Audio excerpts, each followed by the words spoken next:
Bonjour à tous ceux qui nous retrouvent en rediffusion de live sur Spotify ou alors sur la chaîne Crypto Future Live. Je vous rappelle, Crypto le matin, qu'est-ce que c'est même pour les personnes qui sont dans le chat. On vient de commencer le live, j'ai à peine dit bonjour, etc.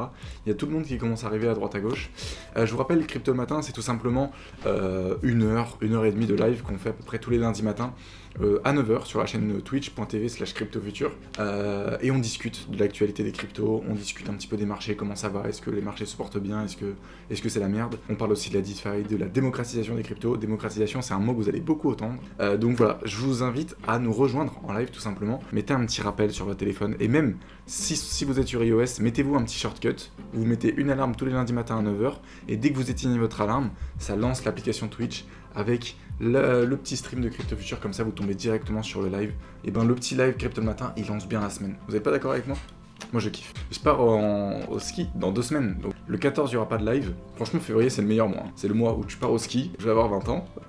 Et ouais, pour moi c'est le meilleur live. On va juste analyser un petit peu le Bitcoin, la semaine du Bitcoin et tout. Et puis voilà, il y a un sommaire, on suit le sommaire et tout. Et au niveau de la pépite, alors il n'y aura pas la question, mais au niveau, quand on arrivera au moment de la pépite, vous allez voir, je vais vous présenter une personne qui dont je vous ai déjà parlé il y a quelques mois, pour les fins connaisseurs et ceux qui sont là.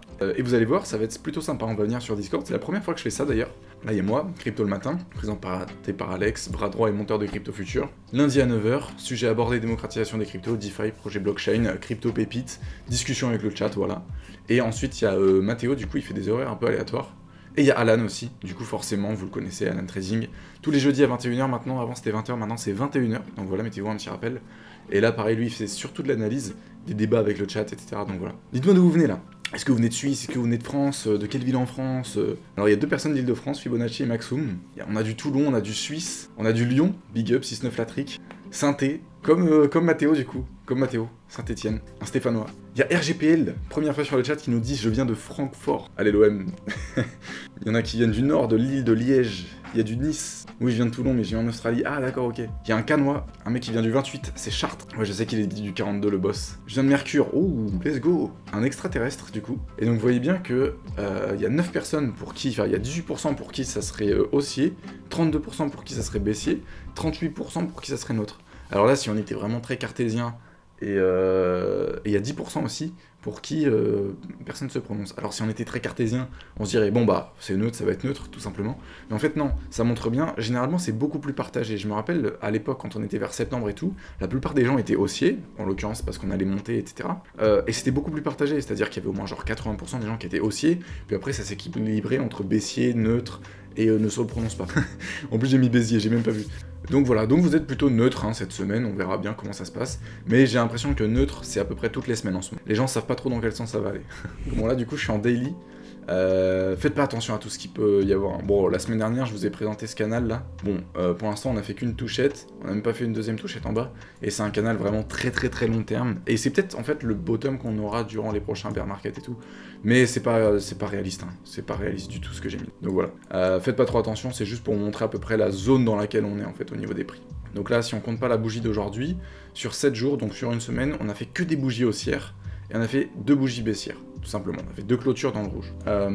Dont une grande mèche d'ailleurs qui a bien été tapée les 38, presque les 39K. Ce qui est assez positif, mais on s'est fait rejeter. Du coup, on peut estimer qu'on s'est fait rejeter sur les 39K et qu'on ne passera pas au-dessus tout de suite.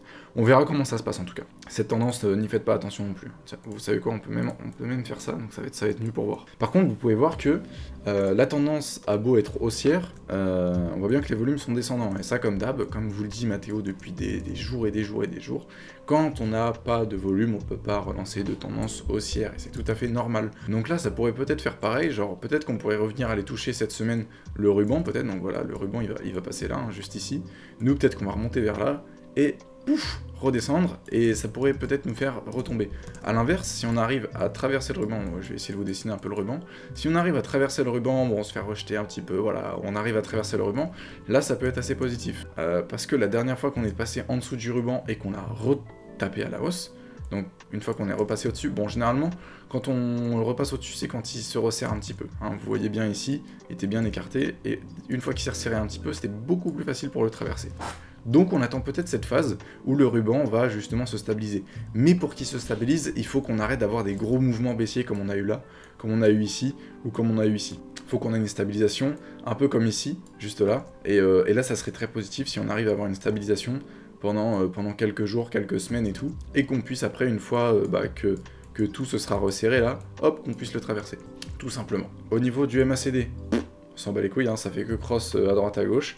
Il était assez pertinent quand on était vers là, vers début, fin 2020, début 2021. Il était assez pertinent parce qu'il nous faisait des belles hausses, des belles baisses, des belles hausses, des belles baisses. Donc le MACD en daily, je vous conseille pas trop de le regarder. Et encore une fois, je vous rappelle, c'est pas le MACD qui conduit le cours, c'est le cours qui conduit le MACD.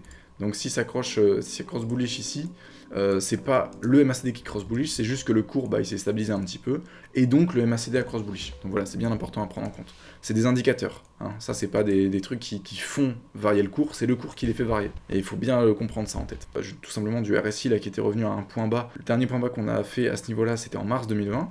Et donc il est revenu à ce point bas, il a fait un super beau rebond, bon au niveau du cours ça s'est senti un petit peu, est-ce que c'est un bottom qu'on a trouvé et qu'on n'ira pas chercher plus bas? On sait pas. En tout cas ça a été assez positif hein, le rebond qu'on a fait, et ça aurait été un bon point d'achat justement si vous aviez acheté en bas, parce que là du coup on avait une divergence haussière, c'est-à-dire que le cours descend et que le RSI monte, alors que là c'est le RSI descend et le cours descend. Tu as vu la trendline sur le RSI, on peut encore faire une chute avant de repartir. Ouais j'ai vu ça. C'est celle-là hein, dont tu parles, ici là. Ouais, là on peut... Hier je crois dans la vidéo, Mathéo, il disait qu'en gros, il y a quelqu'un qui avait découvert qu'on pouvait justement faire... En fait, on peut le voir dans les deux sens. On peut très bien le voir comme ça, cette trend, et on peut très bien la voir comme ça, dans le sens où on essaye d'aller chercher celui-là et celui-là, à peu près, et qu'on rebondisse. Genre, il y a beaucoup de gens qui vont voir que on va passer au-dessus et ensuite rebondir. Par contre, il y en a d'autres qui vont voir que, ah bah non, on la touche, et là on peut se renforcer encore plus bas. Et généralement, ce qu'on fait, c'est qu'en fait, on touche plusieurs fois, donc tac, tac, tac, tac. À un moment, on va tomber au-dessus, on va soit refaire une touchette ici et repartir, soit on va directement repartir. Et c'est à ce moment-là où il y a beaucoup de gens qui disent « Oh, ça va repartir, let's go !» Et c'est ce qu'il montrait hier dans sa vidéo, comme quoi le RSI, je crois, hier, il était il passait au-dessus de la trendline et qu'on pouvait repartir. Mais il y a des contre-exemples, comme par exemple ici, vous voyez, il y a une trend, hop, on passe au-dessus, on fait un petit pic au-dessus pour ensuite se renfoncer encore plus bas. Le fait que le marché arrive plus à liquider, c'est parce qu'à mon avis, on a trouvé un bottom. Et les gens se disent, maintenant je vais plus vendre. En fait, à partir d'un certain moment, les gens se disent, je vais plus vendre et je vais plus prendre trop de trades et tout. Mais c'est vrai qu'il faut liquider les bears. C'est-à-dire que liquider les boules, tu veux dire. Liquider les bears, ça voudrait dire qu'on repart un peu à la hausse. Ah oui, donc toi tu verrais plus quelque chose comme ça. Genre en gros, liquider les bears, ça veut dire les personnes qui pensent qu'on va se cracher. Et donc les personnes qui pensent qu'on va se cracher, donc on va descendre, du coup ils prennent des shorts sur le marché. Et pour liquider un short, qu'est-ce qu'on fait? Il faut que le cours remonte. Si le cours remonte et qu'il arrive à liquider des shorts, ça veut dire que on n'aura plus de liquidité. Donc on aura pris de l'argent à toutes les personnes qui sont bears. Et derrière, on peut se dire, il y aura tous les bulls du coup. On va devoir les liquider. Donc après on va repartir à la baisse. À la hausse, à la baisse, à la hausse, et à la baisse. Au bout d'un moment, il va falloir qu'on reparte d'un sens ou dans l'autre, sans avoir tout liquidé, je pense. Je suis pas du tout un professionnel, Alan pourra me faire dire le contraire et m'expliquer autre chose, mais au bout d'un moment, je pense qu'il va falloir qu'on reparte. On pourra pas liquider à tout va, toute notre vie non plus, tu vois. Et les vrais seront toujours là, tout à fait. Moi, je serai toujours là, hein, peu importe. Comme je lui ai dit, hein, moi, c'était en mai, là. Il disait, ouais, le Bitcoin, il est bullish et tout. Et arrivé là, du coup, gros flash crash et tout. Il m'avait pas parlé de la journée. Il devait partir, je crois, il devait partir sur Lyon, quoi. Il a annulé toute sa journée, il est resté scotché à son écran, Mathéo. Et genre, il était pas dépité, mais genre, il en avait jamais connu des aussi gros, des flash crash comme ça, à part surtout le coronavirus et tout. Au final, par la suite, il se rend compte que c'est une bonne opportunité d'achat, mais sur le moment, t'es pas bien, quoi. Mais maintenant, il a changé son mindset et tout. Quand on voit la chart, ça forme un gros M-top. Je suis pas d'accord avec toi. Après, peut-être que les M, tu les dessines comme ça, mais moi, ce que je vois, c'est un plus haut ici et un plus haut ici. Et tant qu'on n'a pas fait un plus bas pour l'instant ici, on s'est pas encore retourné, mais on peut imaginer un retournement. Si, crois-moi, si on fait un truc comme ça, c'est bullish. Comme ça, et qu'on arrive là, c'est plutôt bullish, je pense. D'autant plus que si le ruban, il s'est bien contracté ici, voilà. Là, il commence à bien se contracter. S'il se contracte bien ici, qu'on arrive à passer au-dessus, moi, je serais très très bullish. Après, je me méfierais quand on arriverait à la TH. Parce que la dernière fois qu'on est arrivé à la TH, on s'est dit, ça y est, on est en price discovery, ça va partir à fond. En plus, on va arriver en fin d'année, là, on va avoir 5 mois de tendance haussière jusqu'en mai. Et en mai, on va cracher. Résultat, on a fait quoi? On a fait 7% au-dessus de la TH. On s'est cassé la gueule. Donc, moi, perso, je me méfie, les gars. Moi en tout cas, je vais pas vous mentir les gars, après ce qui nous est arrivé ici, et ici, je vais me méfier au niveau de la TH, et je vais commencer à revendre au niveau de la TH. Les bitcoins que j'ai, les cryptos que j'ai, et je vais commencer à revendre un petit peu. Je vais pas tout revendre, mais comme ça, je pourrais avoir de la liquidité au cas où on fait un ATH mou, j'ai envie de dire. En mode, on fait juste un peu, imaginons, on fait un truc comme ça, on fait, oh, on atteint les 80 000, et puis on crache directement. Et bon, moi, j'aurais peut-être pris 30% de toutes mes positions, et j'aurais de la liquidité de ce que j'aurais pris ici, et j'aurais même eu des gains. Donc voilà. Et j'aurais peut-être, et je vais peut-être racheter en bas si on refait un bottom. Donc du coup, on accueille mon Bitcoin et mon couteau, youtubeur de renom, hein, on va pas se mentir, très qualitatif, je regarde toutes ses vidéos, je suis abonné à sa chaîne YouTube, et j'ai les notifications activées, faites de même. Je vais partager sa chaîne YouTube dans le chat. Moi je l'avais découvert quand il avait moins de 100 abonnés du coup, je l'avais partagé sur Crypto le matin, c'était dans la 3 ou 4e émission je crois, parce qu'il parlait de Maillard, et c'est au moment où le Maillard Exchange allait arriver et tout. Et donc, j'avais partagé sa vidéo parce que je trouve que sa stratégie était vraiment super, et qu'il avait partagé du coup une stratégie. Et donc au fur et à mesure, j'ai découvert que ses vidéos étaient vraiment qualitatives de ouf, et il a tout simplement explosé par la suite. Bon, je pense pas que c'était grâce à l'émission, mais plutôt grâce au fait qu'il y avait le bull run et que tes vidéos étaient de qualité. Donc voilà. Fini de parler, présente-toi. Alors me présenter, effectivement j'ai commencé en novembre, et quand t'as parlé de moi, j'avais je crois vers les 60 abonnés, donc que tu m'aies trouvé déjà c'est déjà pas mal, et du coup j'ai fait ma chaîne YouTube un peu comme ça, un peu au début je me suis dit un peu comme une blague, et tiens, et si je faisais une chaîne YouTube, parce que je m'intéresse beaucoup à la crypto quotidiennement, du coup je m'informe beaucoup, et au bout d'un moment on a envie d'en parler en fait aussi. Sur ta chaîne, tu répertories des news, tu répertories des activités qui se passent au niveau de la blockchain, tu les regroupes, tu fais un lien entre elles, et après tu apportes un avis critique dessus, assez objectif je trouve. Bon, pour une personne qui est dans la crypto, forcément, la plupart du temps tu trouves ça positif, etc.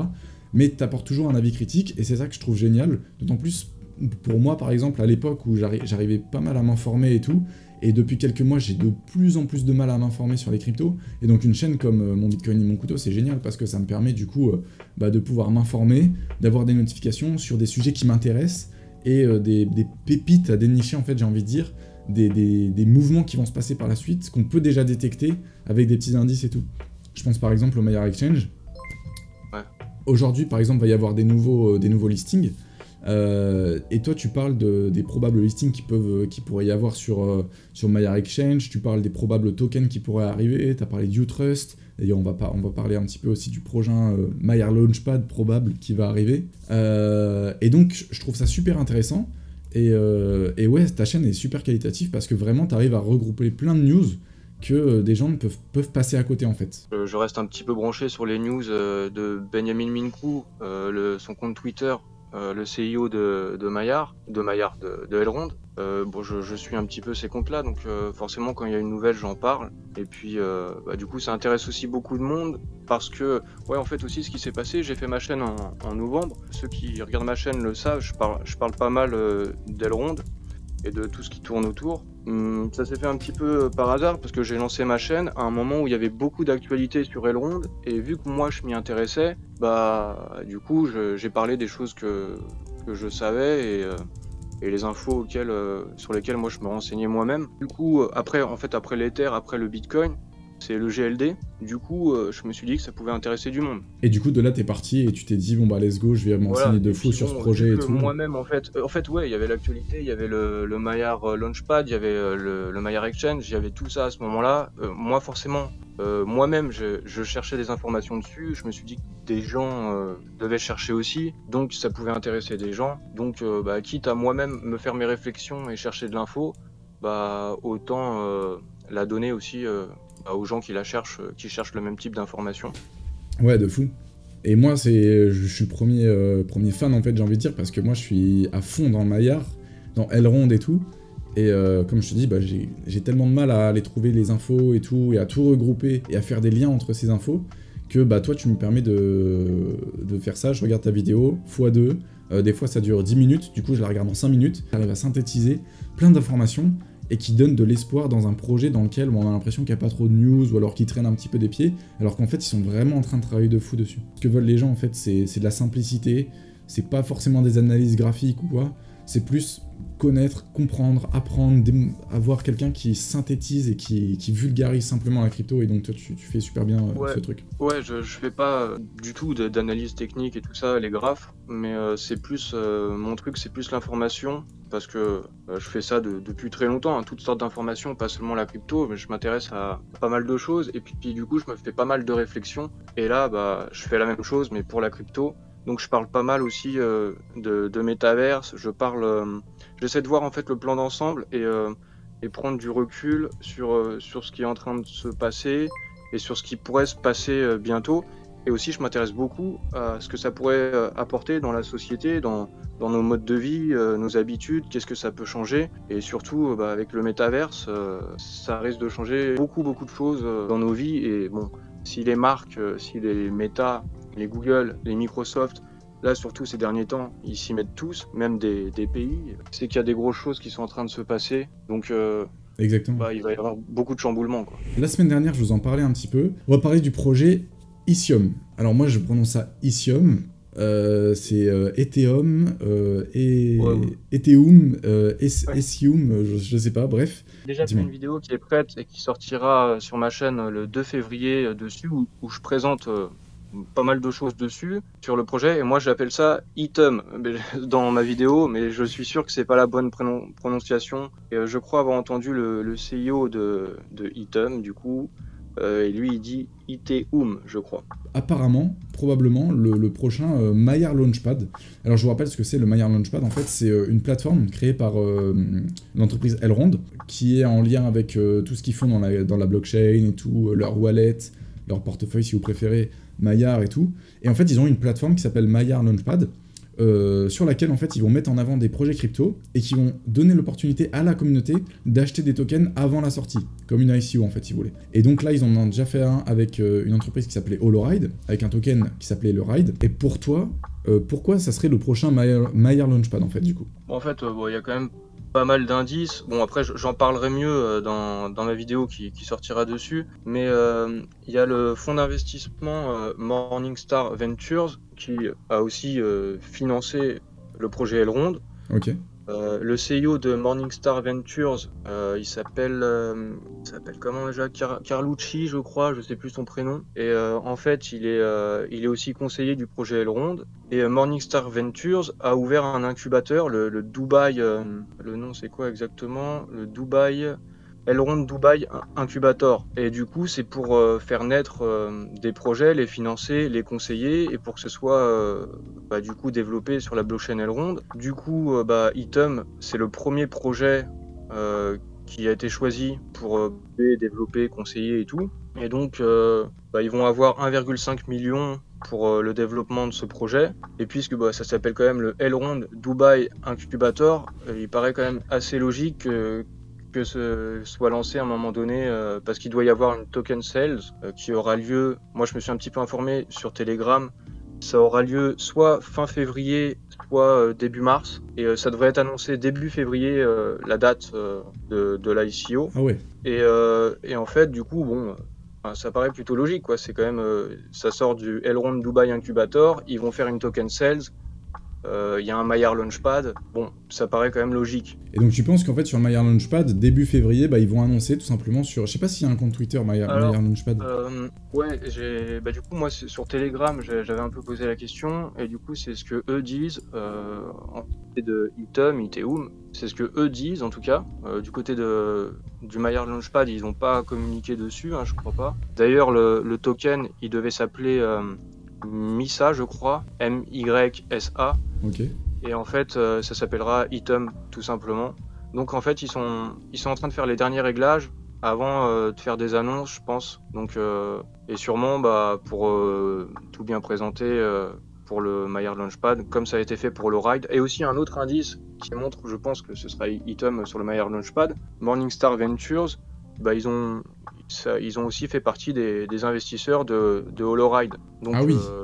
Donc, bon après qu'ils sont en lien avec ils sont en lien avec Elrond, donc c'est normal un peu qu'ils financent aussi des projets qui sont sur Elrond. Déjà aujourd'hui on génère beaucoup de data tous, et c'est capté la plupart du temps par les Google, par les Facebook, derrière les marchands de data, et ils vont monétiser, ils vont revendre ces données qui nous appartiennent quand même à la base, que c'est nous qui les générons, et ils les revendent pour de la publicité, et ils se font de l'argent, entre guillemets, un peu sur notre dos. Et en fait, le projet d'Itum, c'est de nous permettre de nous réapproprier nos données, et d'autant plus dans ce monde-là qui arrive avec le métaverse, on va générer encore plus de données, puisqu'on va vivre dans un environnement qui sera ultra connecté, avec des maisons connectées, il y aura le frigo connecté, bien sûr les smartphones, tout sera connecté. Nous-mêmes, du coup, on devient connecté et on génère tellement de données. À l'heure actuelle, c'est ce qu'ils expliquent, hein, tout ça sur leur white paper et tout, mais les données qu'on génère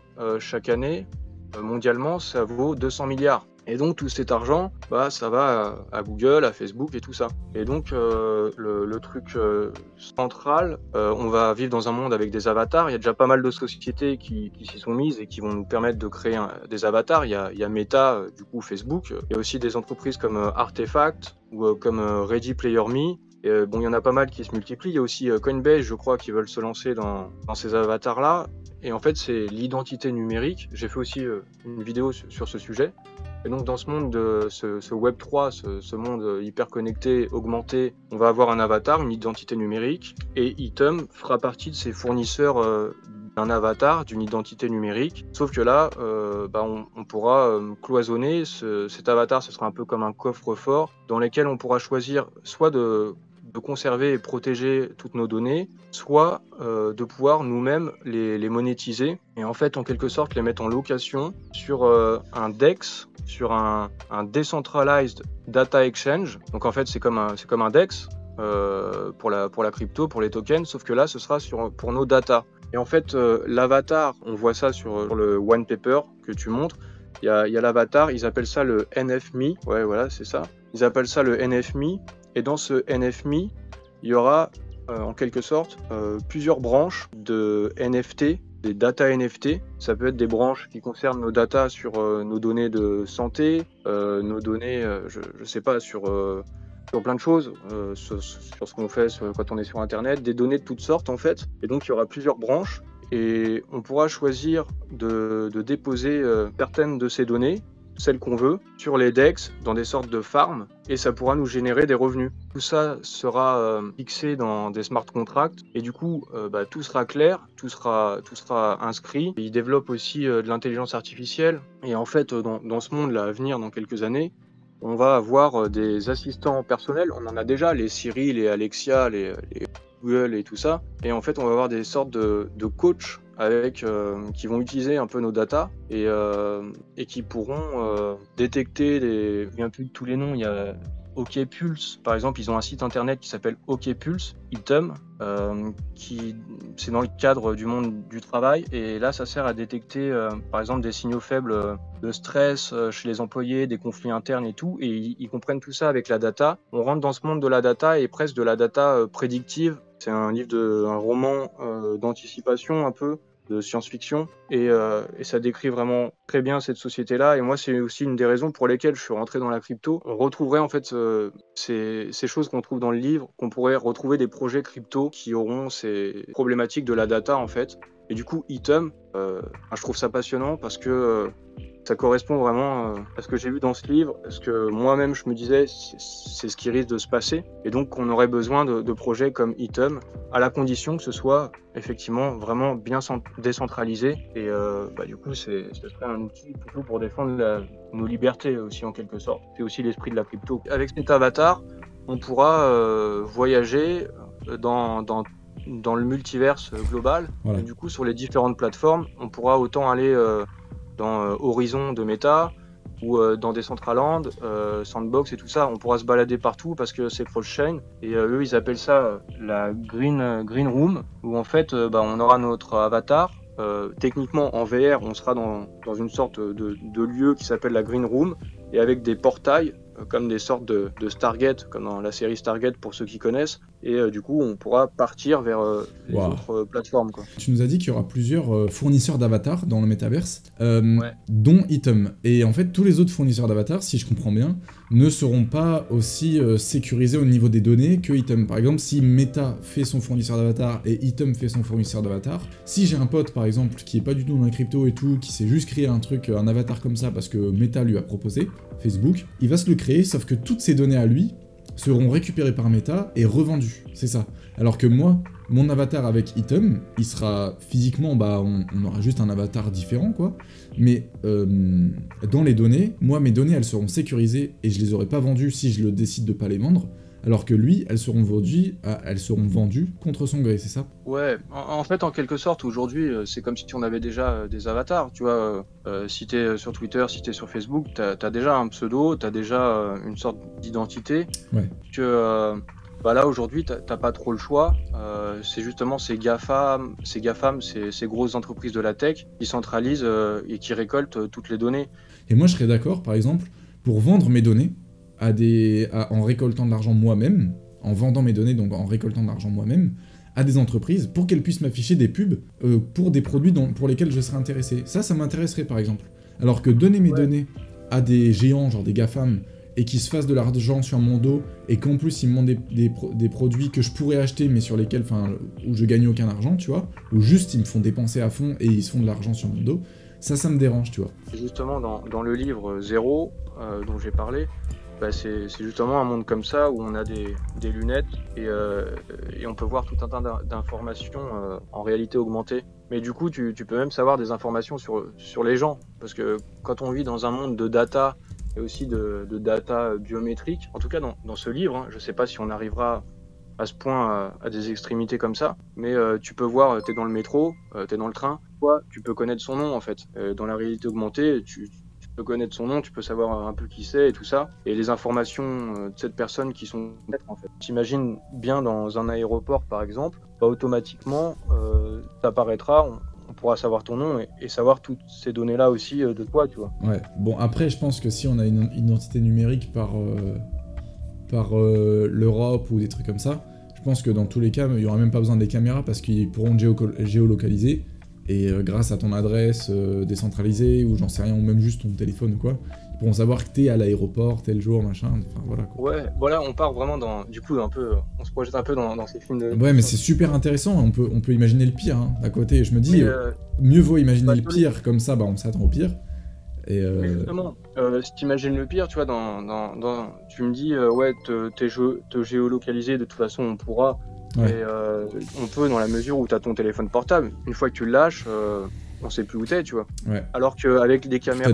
T'as des VPN et tout, ouais, à c'est peu vrai. près partout, bah là, on pourra te reconnaître, même si t'as plus d'appareil sur toi, quoi. Ouais, bien sûr. Ouais, donc c'est encore plus flippant. Et en Chine, c'est déjà comme ça, en fait. Oui, Donc c'est sûr. c'est pas juste de la fiction, c'est une sûr. réalité dans un endroit de la planète. Après, c'est la Chine, encore une fois, c'est... je voulais en parler pendant mes news, mais du coup, étant donné que j'étais un petit peu trop long sur les autres trucs, je voulais parler d'une news de Poutine qui s'oppose à la Banque centrale et tout, et je voulais parler des régimes autoritaires, machin, et quand on voit au niveau de l'indice de démocratie sur Wikipédia, les classements, on voit bien que la Chine, elle est assez bas quand même.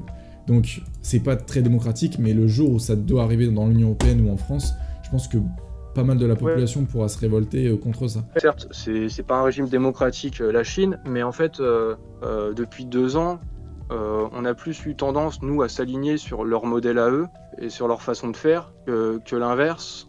Ça devient la première puissance mondiale. Et en gros, enfin, c'est mes suppositions, mais c'est que nos régimes politiques vont tendre à ressembler plus à ce qui se passe en Chine que ce qu'on a connu par le passé, je pense. Et donc, en fait, toute la société sera régie comme une immense fourmilière qui doit être optimisée. Et la technologie permettra de contrôler.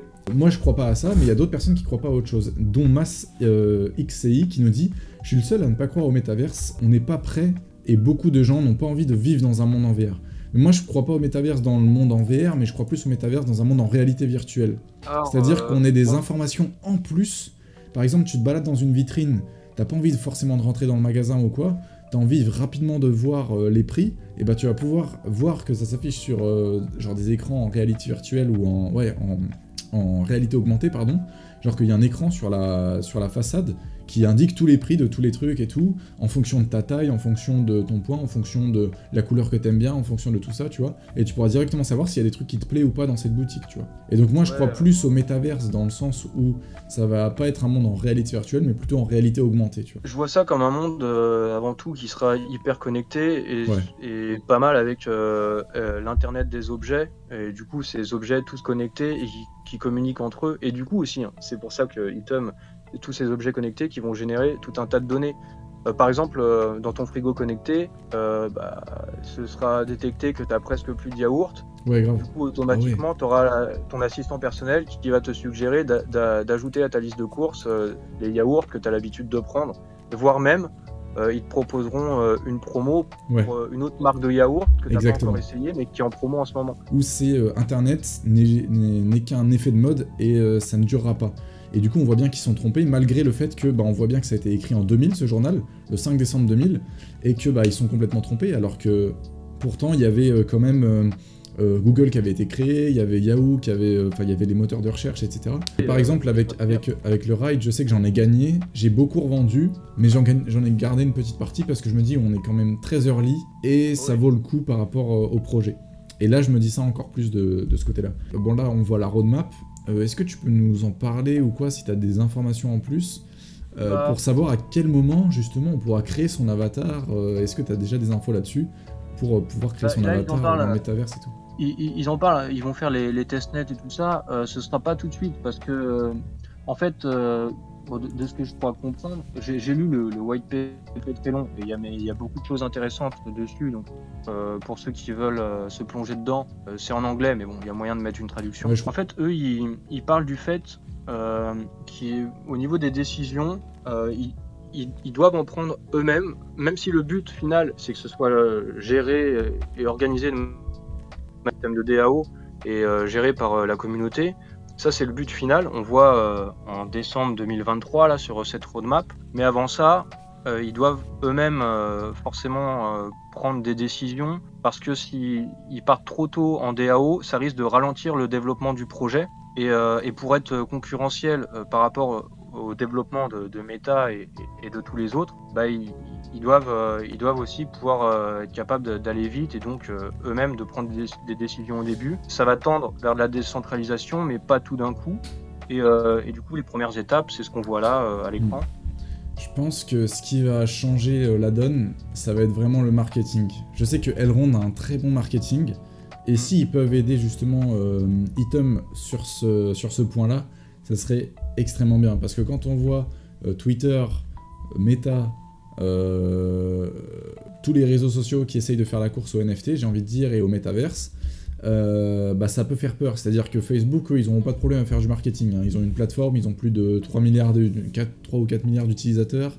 Ils sont partout. Et donc je pense que ce qui va faire vraiment la différence, c'est dans quelle mesure ils arriveront à mettre de la simplicité dans la création de cet avatar, comment ils arriveront à expliquer qu'on peut l'utiliser partout, parce que ça, les gens vont peut-être pas bien s'en rendre compte du fait que ils vont se dire, je crée un avatar sur Meta, je peux l'utiliser que sur Meta.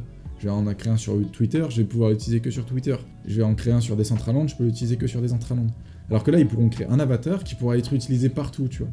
Et donc je pense que ce qui va changer la donne, comme je dis, c'est à quel point ils vont réussir à faire du marketing et à faire des choses simples. Et Elrond l'a très bien fait avec son application Maillard.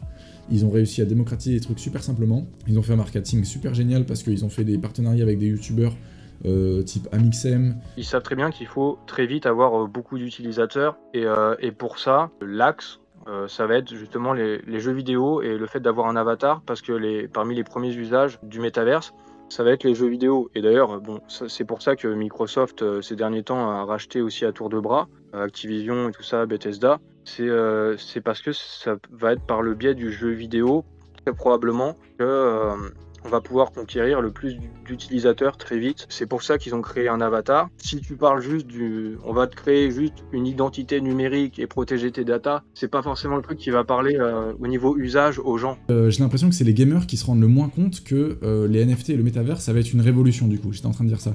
Alors je dis pas que ça va être tous les gamers, mais quand je vois par exemple la K-Corp, c'est une team e-sport qui est sur League of Legends, ils sont aussi sur Trackmania je crois, enfin bref, ils sont sur plusieurs jeux. et ils vont lancer des NFT, et la réaction de la communauté a été directement « c'est quoi ce bordel, c'est de la merde ou quoi ?» parce que les gens voient seulement le côté spéculatif des NFT, tu vois. Alors que peut-être qu'ils voulaient faire un truc en mode, bon bah ils vont vendre genre 500 NFT, et ces 500 personnes, elles vont être divisées en groupes de 5 ou 6, où à chaque fois ces personnes-là auront une invitation spéciale pour un événement privé ou des trucs comme ça. Vraiment, les gamers ne se rendent pas compte à quel point ils pourront utiliser les NFT dans les jeux, à quel point ça pourra leur changer la vie, à quel point il y aura du play to earn et tout. Enfin genre, à quel point ils pourront vraiment changer leur manière de jouer, leur manière de consommer, leur manière de faire plein de choses. Ouais, bah rien que par rapport à il y a 5 ans, je pense qu'il y a déjà énormément de choses qui ont évolué. Ouais. Déjà Internet en fait, tout simplement, il y a 5 ans, là je parle pas forcément en Europe, mais dans le reste du monde, rien qu'il y a 5 ans, ça commençait peut-être il y a 5 ans, on va dire il y a 10 ans, dans la plupart des endroits du monde, les gens n'avaient pas Internet, ils n'avaient pas de smartphone, et aujourd'hui, l'ayant vu, même moi-même hein, dans différents pays comme en Inde ou quoi, ou en Amérique du Sud, les gens ils ont Internet, et du coup en l'espace de 10 ans ça a changé tellement de choses. Ouais. Donc dans 10 ans je sais pas, je pense pas que c'est vrai que le monde évolue de plus en plus vite. Par exemple, je pense que la différence qu'il y a eu entre les années 50 et 60 est moins grande que la différence qu'il y a entre les années 2000 et 2010, et pourtant c'est la même time frame. En tout cas, c'est dingue. Moi, j'adore ces discussions-là, et j'aimerais bien faire plus de streams avec simplement des discussions où on part vraiment loin, super loin et tout. En tout cas, c'est super intéressant. Et en tout cas, personne parle dans le chat, tout le monde écoute, et il y a de plus en plus de monde qui arrive. Donc en tout cas, j'ai l'impression que l'émission vous a plu. En tout cas, merci à toi d'être venu. J'ai hâte qu'on se reparle. J'ai hâte de voir des vidéos. Donc les gars, n'oubliez pas, dans 2 jours, il y a sa vidéo sur le projet Item. Donc le projet dont on a parlé durant le live quand il était là. J'ai vu qu'il y avait des questions par rapport au Maya Launchpad, comment est-ce qu'on pouvait y accéder et tout. On pourra en reparler une prochaine fois si vous voulez, mais c'est pas forcément très compliqué. Bon, normalement c'est plus, moi je me fixe de faire 2-3 vidéos par semaine. Je peux faire plus, je fais plus, ça dépend aussi des actualités. C'est la première fois que je faisais un live, mais c'est cool, on a bien parlé, c'était sympa. Et sinon, on a pas mal parlé du futur, on va se projeter un peu sur les évolutions de la société, c'est quelque chose que j'aime bien faire, et c'est ce que je fais en gros sur ma chaîne, quoi. Trop bien. Bon bah les gars, n'hésitez pas à y aller, et puis moi je te dis à la prochaine. Si vous voulez le revoir en live, peut-être qu'il reviendra, on verra. En tout cas c'est une super personne, moi je kiffe parler avec lui et tout, et j'ai l'impression que vous avez apprécié aussi, donc c'est super. Toutes les semaines, il y a le mot de la fin. Alors cette fois-ci, on n'a pas fait les news du coup en live, mais il y a toujours le mot de la fin. Ça, je tiens vraiment à le dire. Et le mot de la fin, qu'est-ce que c'est ? C'est tout simplement quelque chose que j'ai appris cette semaine. C'est toujours une petite expérience que j'ai vécue dans la semaine ou quoi, et que je vous partage. Et là, aujourd'hui, ce que je voulais vous parler, c'était les charges mentales. Qu'est-ce que c'est qu'une charge mentale ? Hier, pour vous raconter la petite anecdote, j'étais avec ma copine, on revient de la salle de sport, et j'étais dégoûté de rentrer chez moi. En fait, elle habite pas avec moi, ma copine. Moi, j'habite tout seul dans mon appart, mais elle vient du coup le week-end et tout, quand elle a pas cours et tout, quand elle est plus dans les études. Et on rentrait du sport hier, genre vers midi, quelque chose comme ça, on devait faire à manger, et il y avait du bordel partout dans mon appart. Dans le sens où, quand je pose un truc à un endroit, je regroupe tout. Par exemple, je vais poser un sac à un endroit, je mets tous les sacs à cet endroit-là, sauf que ça va être par terre, par exemple. Quand je vais poser une paire de chaussures à un endroit, je mets toutes les paires de chaussures au même endroit, tu vois. Et donc, ce qui fait qu'il y avait des tas, c'était rangé, hein, c'était trié de partout, hein, tout était à son emplacement précis, mais c'était le bordel.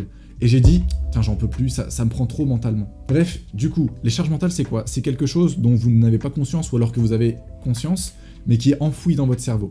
Ce qui fait qu'en gros, vous allez avoir, par exemple, je sais pas, une assiette que vous devez laver, une lessive que vous devez faire, un tas de vêtements qui est sale que vous devez laver, un truc que vous devez déplacer, un truc que vous devez amener, par exemple, j'en sais rien, dans une boutique, que vous devez aller rendre un vêtement ou quoi. Ça va rester ancré dans votre tête, et ça va vous faire une charge mentale, et ça va vous bouffer du temps, vous allez être moins productif. Du coup, ce que j'ai fait, c'est que j'ai dit ça à ma copine elle a fait « pas de soucis, je comprends tout à fait et tout ». Elle adore ranger, et dès qu'elle voit un truc ou quoi, elle range et tout, machin. Pas maniaque, hein, mais juste, elle aime quand c'est propre, quand c'est nickel.